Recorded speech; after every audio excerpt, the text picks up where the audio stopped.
രക്ഷയില്ല, നല്ലൊരു സിനിമ. പൊളിയായിരുന്നു, എല്ലാവരും പൊളിയായിരുന്നു. പ്രത്യേകിച്ച് പറയാനുള്ളത് പ്രത്യേകം ഇഷ്ടപ്പെട്ട് വാങ്ങുന്ന വെച്ചാൽ ക്ലൈമാക്സ് ആണ്. അത് പ്രത്യേക തരമായ ക്ലൈമാക്സ് ആയിരുന്നു. എല്ലാവരും കൊള്ളാമായിരുന്നു. എസ്പെഷ്യലി സെക്കൻഡ് ഹാഫ് നന്നായിട്ടുണ്ട്. ഫസ്റ്റ് ഹാഫ് കുഴപ്പമില്ല, പക്ഷെ സെക്കൻഡ് ഹാഫാണ് കൂടുതൽ ഇഷ്ടമായത്. അവരുടെ ആ ഒരു വൈബ് നല്ല നല്ല രസമുണ്ട്. കോമഡി ഒക്കെ അതിനേക്കാളും എനിക്ക് തോന്നുന്നു സെക്കൻഡ് ഹാഫിൽ ആ ഇമോഷൻ വന്നപ്പോഴാണ് കുറച്ചും കൂടെ ഒരു എല്ലാ ഓഡിയൻസിനും പറ്റും, എല്ലാ ഓഡിയൻസിനും എൻജോയ് ചെയ്യാൻ പറ്റും.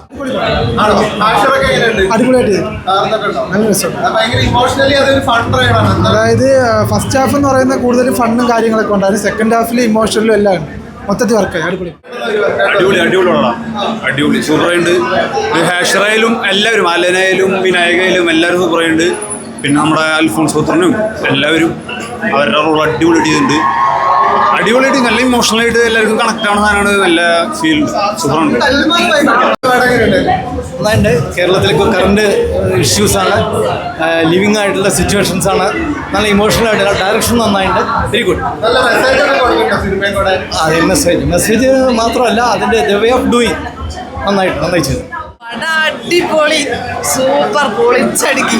വാഴ 2 അല്ല, വാഴ 3 വരെ വരാൻ ചാൻസ് ഉണ്ട്. അമ്മാതിരി പൊളി. കോമഡിയും സെന്റിയും എല്ലാം ഉണ്ട്. എങ്ങനെ അടിപൊളി. അലന്റെ പെർഫോമൻസ് കിഡിലും പെർഫോമൻസ് ആണ്, എനിക്ക് ഭയങ്കരമായിട്ട് ഇഷ്ടപ്പെട്ടു. പിന്നെ ക്ലൈമാക്സ് സൂപ്പർ. കരച്ചിൽ വന്നു, പക്ഷേ അതിനേക്കാൾ ക്ലൈമാക്സ് കണ്ടപ്പോഴത്തേക്കും ഭയങ്കര ഹാപ്പി. അടിപൊളി മൂവിയായിരുന്നു, നല്ല സ്റ്റോറി ഉണ്ടായിരുന്നു. കാണാൻ എല്ലാം ഓരോ സീക്വൻസും നമ്മൾ ഭയങ്കരമായിട്ട് ഇൻട്രസ്റ്റിംഗ് ആയിട്ട് കണ്ടുകൊണ്ടിരിക്കുകയായിരുന്നു. പടം വേറെ ലെവലാണ്. 4 പേരും പൊളിച്ച്, ഒരു രക്ഷയില്ല. സൂപ്പറായിട്ട് ചെയ്തിട്ടുണ്ട്. ഡയറക്ഷൻ സൂപ്പർ, നല്ല വൈബാണ്. അപ്പോൾ ഈ വേനലവധി ആഘോഷിക്കാൻ നല്ലൊരു പടമാണ്. അപ്പോൾ എല്ലാവരും കാണണം. പിന്നെ എൻ്റെ സന്തോഷം തന്നെ, എനിക്കിതിൽ 4 ഫ്രെയിമുണ്ട്. എല്ലാവരും അയ്യോ ഭീകരം, അടിപൊളി. അങ്ങനെയൊക്കെ മേലെ കിടക്കും സാർ. ഭയങ്കര ഇമോഷണൽ, ഭയങ്കര ഇമോഷണൽ.